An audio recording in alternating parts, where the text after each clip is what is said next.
There is a call that has been coming through your whole life, and you have never once let it finish ringing before you started talking. You know the moment. You pick up, you say hello, and on the other end there is nothing. Not the flat, dead nothing of a disconnected line. You know that sound, and this is not that. This is a silence with someone still in it. You can almost hear the room on the other end, a breath maybe. The faint hush of someone who dialed you on purpose, who is still there, who is not hung up. What do you do in that moment when a voice doesn't come? You say hello again, louder this time, like the problem was volume. Hello? Is someone there? You say it 2 or 3 times, and when nothing answers, you laugh a little, embarrassed, and you put the phone down and you go back to whatever you were doing, already half forgetting it happened. But something on the other end was there. You felt it before you decided it wasn't important. This has been happening inside you for years, longer than years. Under every thought you have ever had, there has been a kind of open line.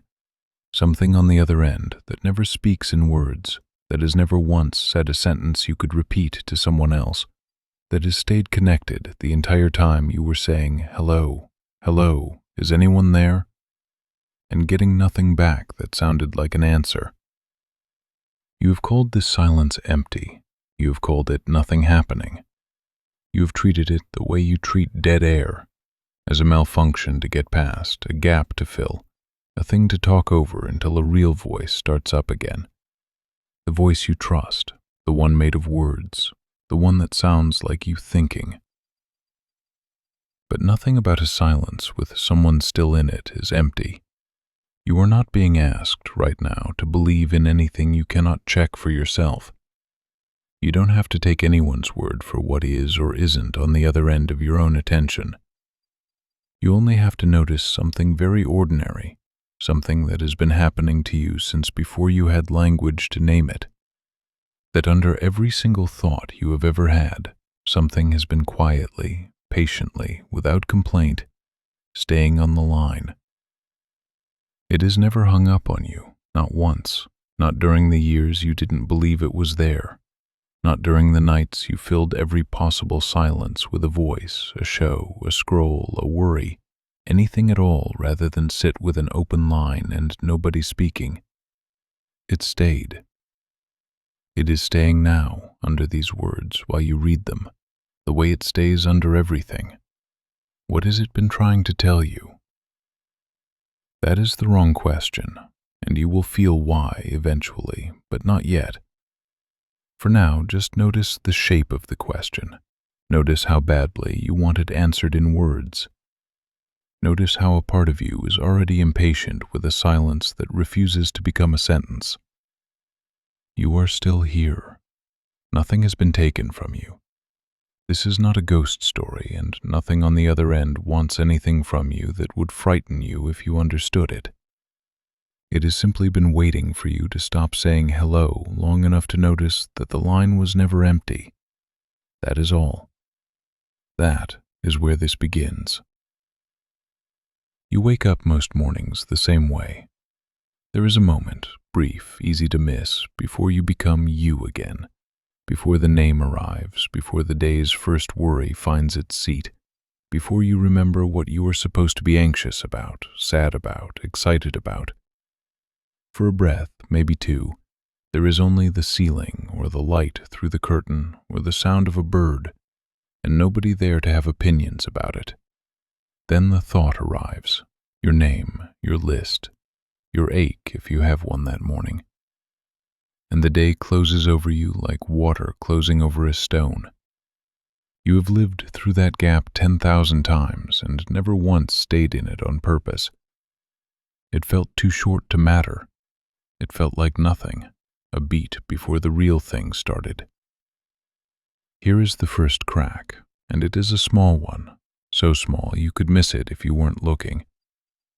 That gap was not empty either. It had the same quality as the silence on the phone. Something was there before the first thought arrived to explain who was there. You were already awake. You were already aware of the light, the sound, the softness of the pillow, before any sentence told you that you were the one experiencing it. You do this again throughout the day and never notice. Someone asks you a question, a real one that matters, and there is a pause before your answer forms. Not a long pause, a second, maybe less. In that second, you don't yet know what you're going to say. The words haven't arrived. But you are not gone in that second. You are entirely present. You are, if anything, more attentive in that gap than you are once the answer starts pouring out of you on autopilot. You hang up the phone after a hard conversation with someone you love, and for a moment, before you start narrating to yourself what just happened, before the story of the call begins assembling itself in your head, there is only the room and your own held breath, and a kind of ringing quiet that isn't distress and isn't relief either. It is just quiet. It is just you in a room with no sentence running yet. You are not being asked to manufacture these gaps. They are already there. They have never not been there. You have simply been trained by every voice around you, by the pace of things, by your own restlessness, to treat them as intermissions, something to get through on the way back to the next thought. The way you'd tap your foot through the silence between songs, waiting for the next one to start, never once asking what the silence itself was made of. You are still here in these gaps. That is the part worth sitting with. You do not disappear when the thinking stops for a second. If anything, something in you gets very slightly more visible, the way a photograph left in a dim room becomes clearer once someone finally turns down the lamp glare, washing it out. Nothing is lost in the pause. Something, if you let yourself notice it, is finally not being talked over. Think of a page before anything is written on it. You don't usually think about the page, you think about the words. The page is just the thing the words happen to sit on, forgettable, background, doing its job by not being noticed. But try, for a moment, to imagine a sentence with no page under it.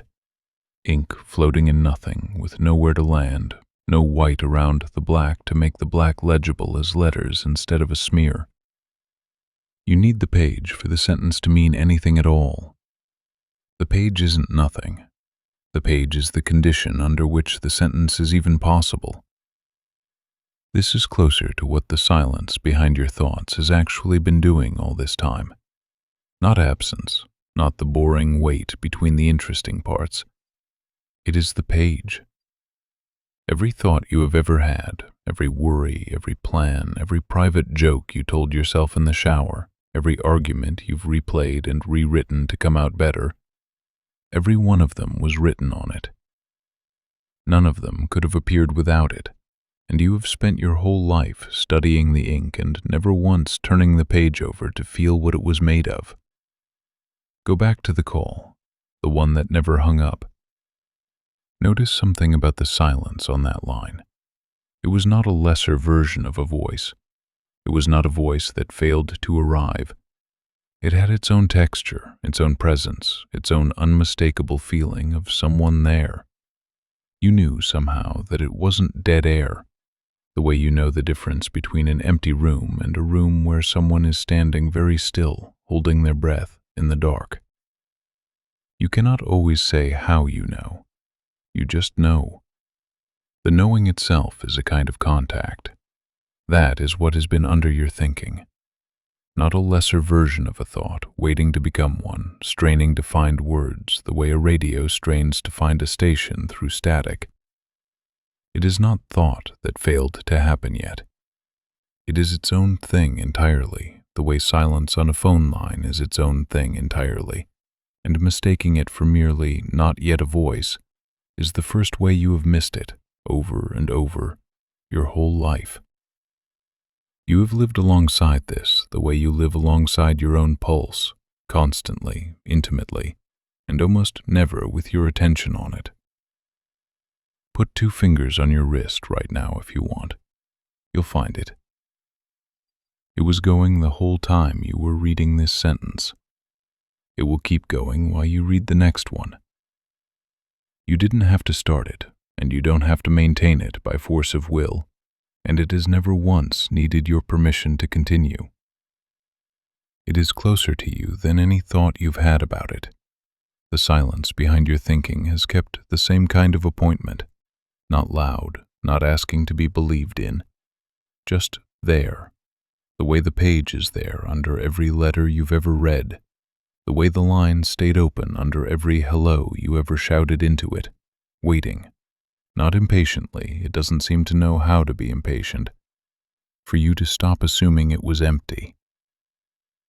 Here is where it gets strange, and you should let it be strange rather than rushing to smooth it out. You have felt at some point that someone was behind you, not heard them, felt it. The hair at the back of your neck, a pressure with no evidence. The certainty that if you turned around fast enough, you would catch them. So you turn, and there's nothing there. Just the room arranged exactly as it was, giving up no secrets. Try this with the silence behind your thoughts, and you will find the same thing every time. And it is worth understanding why, because it isn't a failure. It's the shape of what you're dealing with. You try to look directly at the stillness under your thinking, the way you'd spin around to catch whoever was standing behind you. And the instant you look, there's a thought there instead. Ah, there it is. I think I noticed it. Is this it? Congratulations. You caught a thought about the silence, wearing the silence's coat, standing exactly where the silence had just been standing a moment before you turned around. The real thing, whatever it was, is now behind you again. It moved when you moved. It always moves when you move, because it was never in front of you to begin with. It was never an object you could walk around and view from an angle. It was the one doing the turning. This is not a trick being played on you. It is not a cruelty built into the design of things. It is closer to a fact about seeing itself. Your eye has never once seen your eye, not directly, not without a mirror standing in as a stunt double, catching a reflection and calling it the thing itself. You have gone your entire life, fully sighted, and never once looked your own looking in the face. And this has never once stopped you from seeing everything else there is to see. The silence behind your thoughts is like this. It is not hiding from you out of secrecy. It is behind you the way the back of your own head is behind you, not lost, not distant, just structurally impossible to face directly, because it is not a thing standing across from you in the room. It is the room itself, the one all your looking happens inside of. You will keep trying to turn around fast enough to catch it. Everyone does. It's a very natural thing to want, to finally see the one who has been calling, to put a face to the silence on the line, to catch the presence behind you standing still just once before it moves. You may spend years at this, turning, finding nothing, turning again. Here is the part that should loosen something in you rather than tighten it.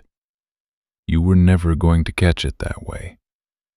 And that was never the failure it seemed to be. The chase itself was built on a small misunderstanding, that the silence was an object out there, separate from the one doing the chasing, findable if you were just quick enough or quiet enough or clever enough.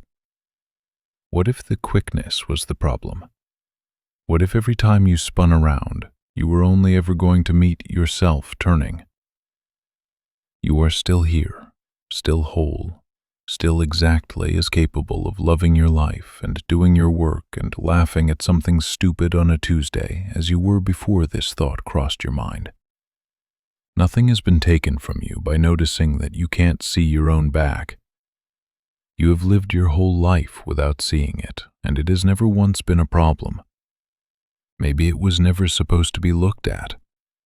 Maybe it was always supposed to be the one doing the looking.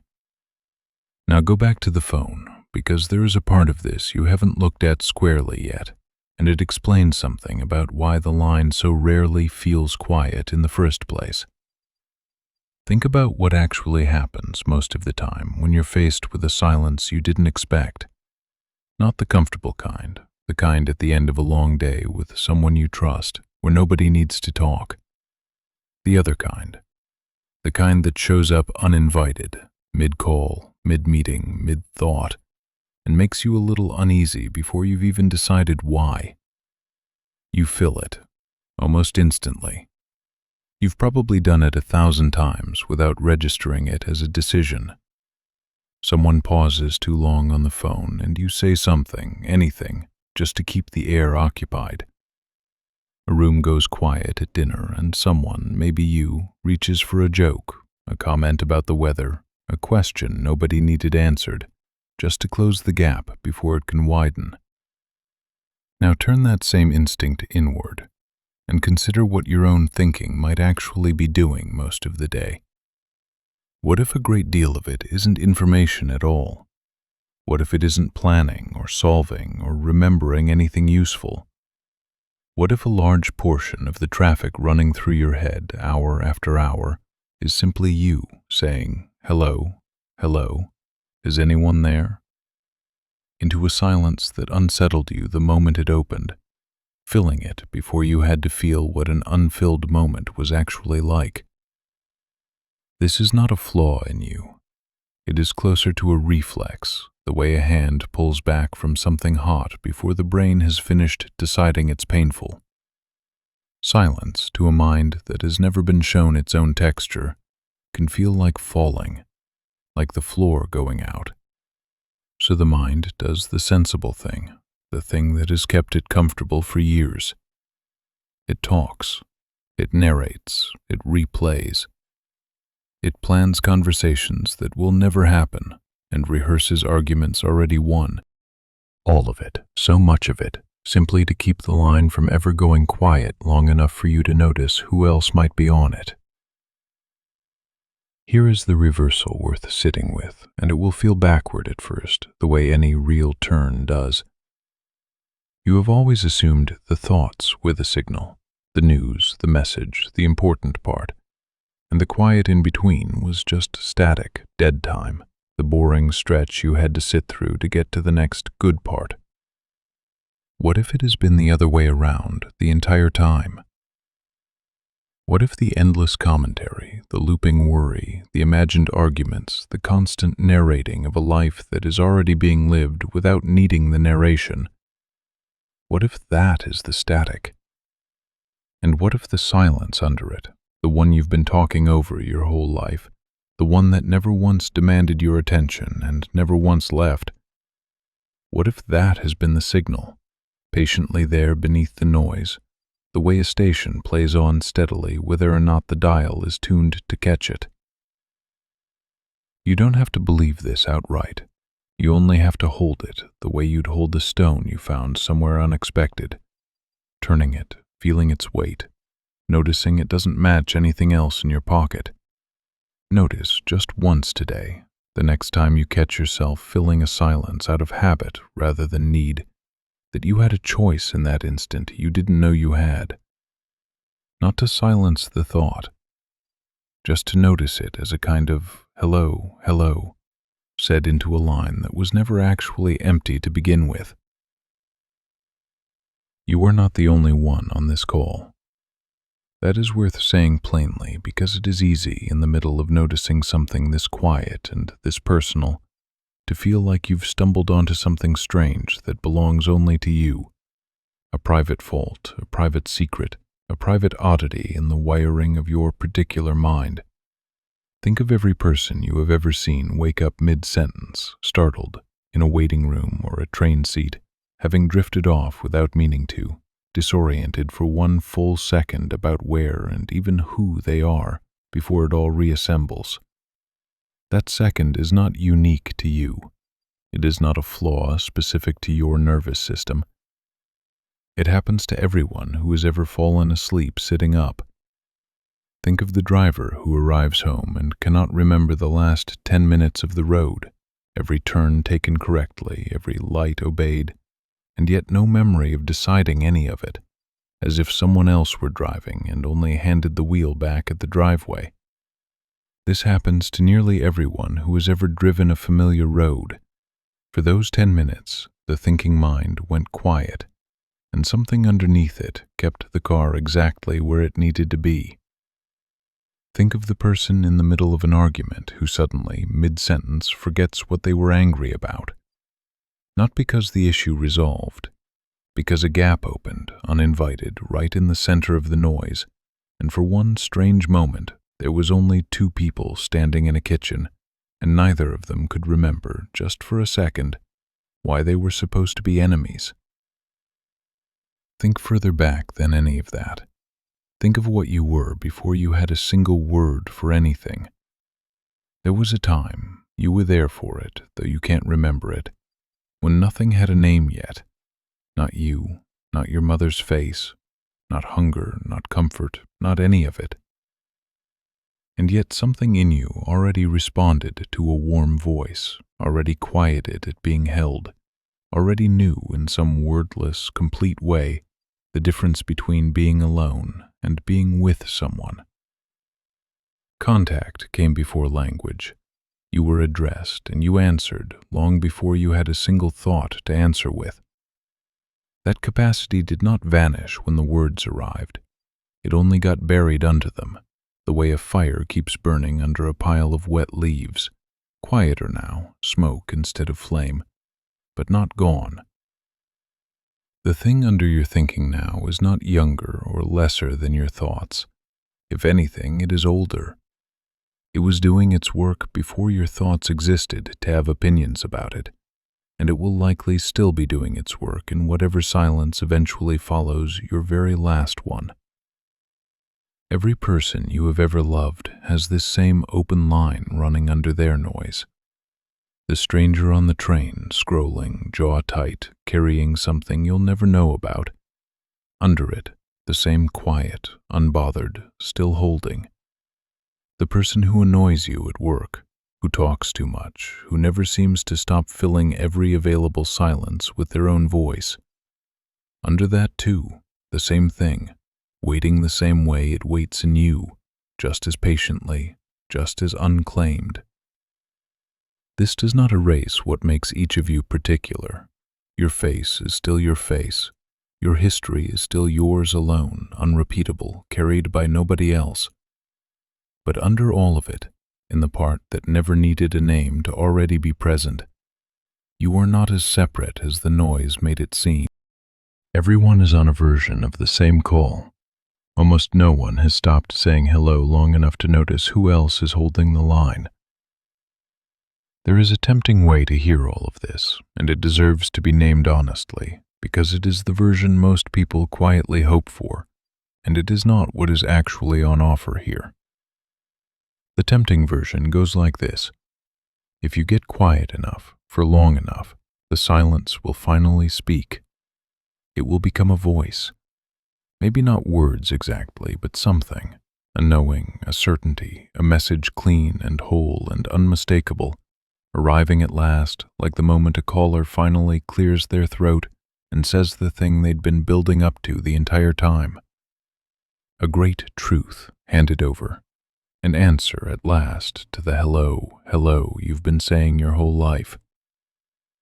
It is easy to want this. It would be tidy. It would resolve the whole strange, open-ended thing into something you could write down, tell a friend about, carry in your pocket like a verdict. But think again about the call. What made it strange, what made it matter, was precisely that no words came. If a voice had finally spoken, if the silence had cleared its throat and delivered a sentence, you would already know, somewhere in you, that it was just another thought wearing a costume, another piece of static dressed up as the signal, because that is the only shape your mind knows how to hand you things in. The moment silence becomes a sentence, it has stopped being what it was and become one more thing on the page rather than the page itself. The message was never going to arrive as information. That is not because it is withholding something from you, the way a person might refuse to say what's wrong. It is because the message and the medium are the same thing. The call itself, The fact that something stayed on the line, unhurried, undemanding, present through every hello you shouted into it and every silence you rushed to fill instead. That was the message. Not a message about something, not encoded information waiting to be cracked. Contact, offered plainly the entire time, in a form so simple it kept getting mistaken for nothing. This is not a smaller thing than the fantasy. It only looks smaller from where the fantasy is standing. A voice with a sentence in it would have been, in the end, just one more thought, clever, maybe even true, but still something that arrives and then passes, the way every thought you've ever had has arrived and then passed. What has stayed under all of them, arriving with none of them and leaving with none of them, has been offering you something a sentence never could, not an answer you could finish and set down, but a presence you never actually have to go looking for, because it was never the one that left. You don't need to decode this. You are allowed to let this loosen the search rather than sharpen it. The hand stops digging so hard for the treasure once it realizes it has been standing on the ground the treasure was buried in the whole time. Consider the night you can't sleep. You know this night, everyone does. Some worry gets its hooks in around 11, and by 1 in the morning it is multiplied into 6 worries wearing the first one's coat, and you lie there while your thoughts run the same 3 laps over and over, faster each time, as though speed might finally solve what stillness couldn't. Notice what you usually do in that state. You try to out-argue the thought. You build a case against it, a rebuttal, evidence that everything will be fine.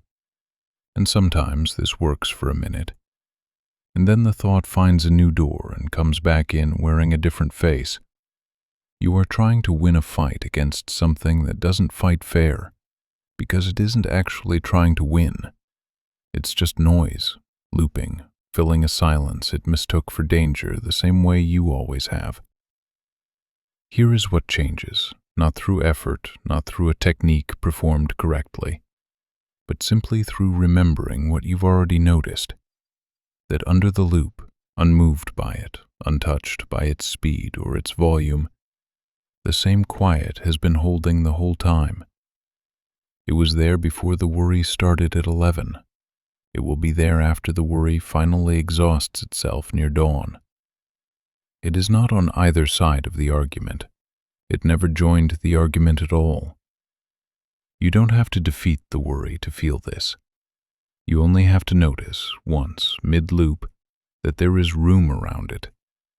Not silence instead of the thought, room around the thought.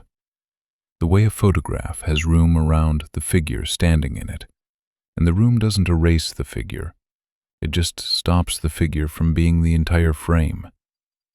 The worry gets to keep existing. It just stops being the only thing in the house.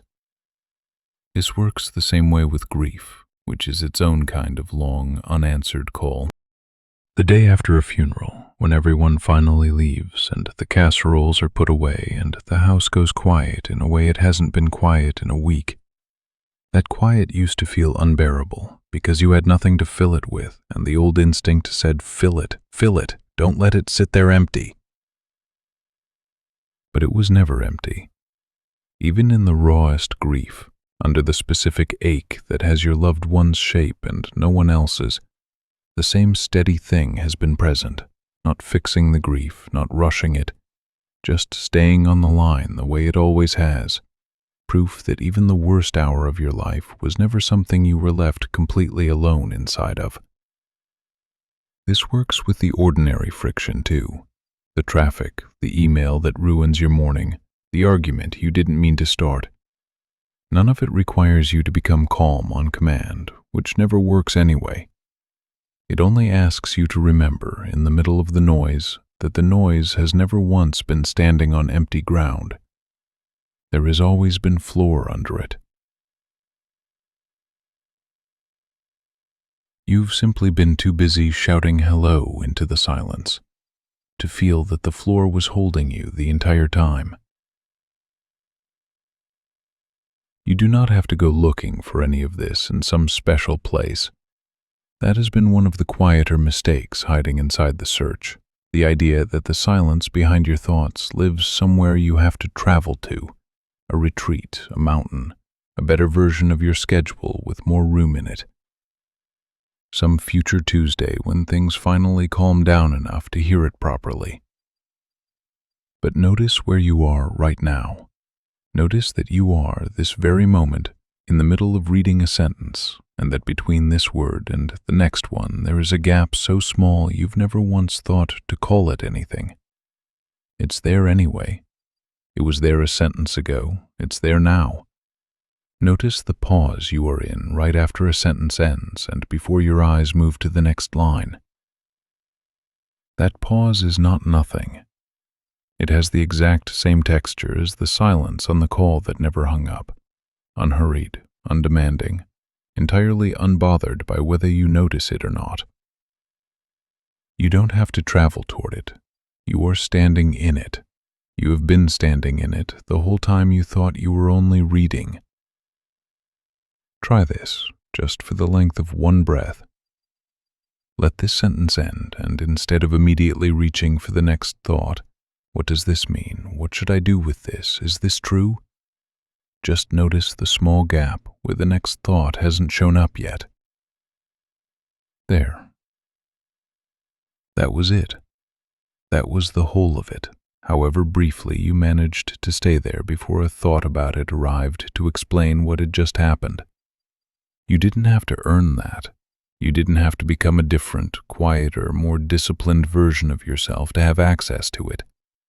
It was simply available, the way the floor is available to a foot mid-stride, whether or not the foot notices it's about to land. This is the strange generosity in all of this. The very thing you might have imagined required years of searching, a special skill, a secluded place, has been sitting under every single ordinary moment of your life, including the most distracted ones, including this one. You are allowed to feel a little foolish about this, briefly, the way you'd feel foolish realizing you searched the whole house for your glasses while wearing them. It's not humiliation. It's closer to relief. The thing was never lost. You were just looking at everything except the looking itself. So what happens now if you stop trying to make the call finish?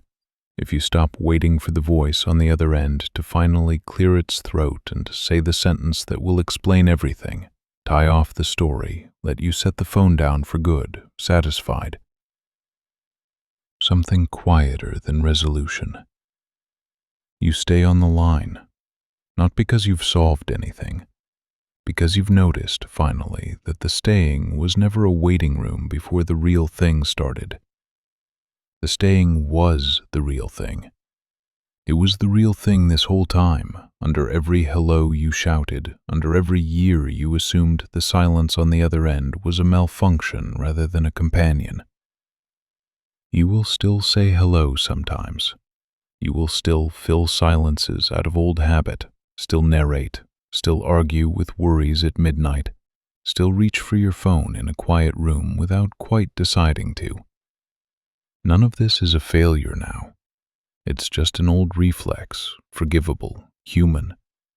The same reflex that made you fill the gap at dinner, that made you rush to answer a question before you'd actually thought it through. You don't have to punish it out of yourself. You only have to notice, a little more often than before, that under the reflex there is still someone patiently on the line, unoffended by your noise, in no hurry for you to get it right. The message was never going to arrive as a sentence you could carry around and quote to people. It arrives, if it arrives at all, as a kind of ease around the noise, the sense that you are not alone in the room even when no one else is in it, that the pause before your next word is not a void to be crossed quickly, but a place you are already standing, that the silence behind your thinking was never trying to interrupt your life to deliver some urgent bulletin. It was trying to keep you company through all of it, the entire time, without once needing you to notice. without once threatening to leave if you didn't. You can put the phone down now if you want. Not because the call is over, because you finally understand that hanging up was never actually possible. It was never going anywhere. You were the one who kept walking away and calling that leaving. There was never a stranger on that line. There was never a message waiting to become words clever enough to finally satisfy you. What has been under your thoughts this entire time, through the ordinary Tuesdays, through the nights you couldn't sleep, through the years you didn't believe any of this was worth noticing, was never trying to tell you something in the way a person tells you a fact. It was showing you, the only way it knows how, that you were never on this call alone. That the line was open before you had words to fill it, and it will still be open in whatever silence comes after your very last thought. You don't have to translate it.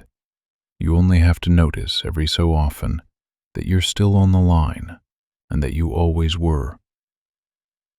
If something in you loosened while you listened to this, even slightly, even just enough to notice the pause after a sentence for the first time in a while, write one sentence in the comments that says it in your own words.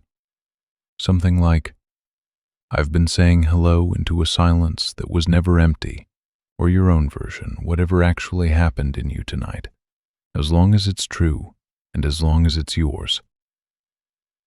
And if this opened even a small, quiet room in you, one you'd like to sit in a little longer, there are more of these waiting on the screen right now. You don't have to decide anything. You only have to be willing to stay on the line a little longer than usual and see what's still there.